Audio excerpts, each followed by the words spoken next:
Hi guys, welcome back. So today we've got this C7 RS6 in for a Milltek Road Plus exhaust system.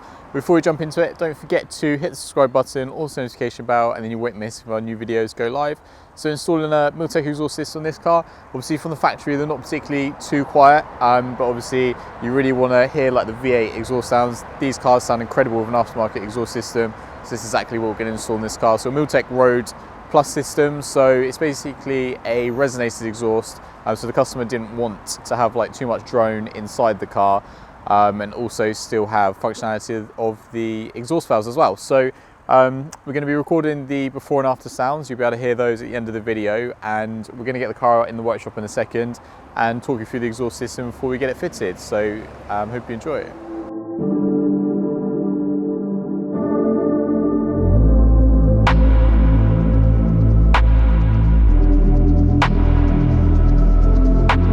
Okay, so we've got the C7 RS6 on the ramps behind us, and we've got the Milltek exhaust system in front of us. So just as we're removing the factory exhaust, I'm going to talk you through what we're going to be fitting today.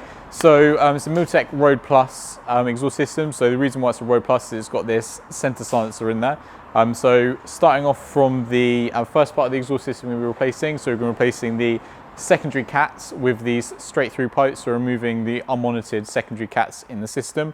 So because they're unmonitored, obviously it won't flash up a check engine light with relation to emissions, so you can fit these, get an improvement in obviously like power and also most importantly sound as well from the exhaust system from installing these.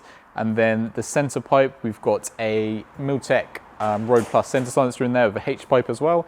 And then leading up to the back boxes on this system here and just over there, you've got the Milltek Sport back boxes, and then you've got the valve controller adapter there. So basically remove the valve controllers off the factory exhaust system, put them on there, and you've got all your factory like Audi drive select control modes. So your comfort, your individual and dynamic modes. So yeah, we're going to get all this fitted to the RS6, and in the video you can see it before and after, and let us know in the comments what you think about this exhaust.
Thank you so much for watching this video. If you enjoyed it, then please give us a thumbs up. If you'd like to watch other videos of ours that YouTube thinks you'll like, then click up here. If you'd like to watch some other videos that we have in the same playlist, then click here. And obviously if you enjoyed the video, then we really appreciate if you gave us a subscription. And then obviously you'll be updated when other videos of ours go live, and you can do that quite easily by clicking here. Hope to see you soon.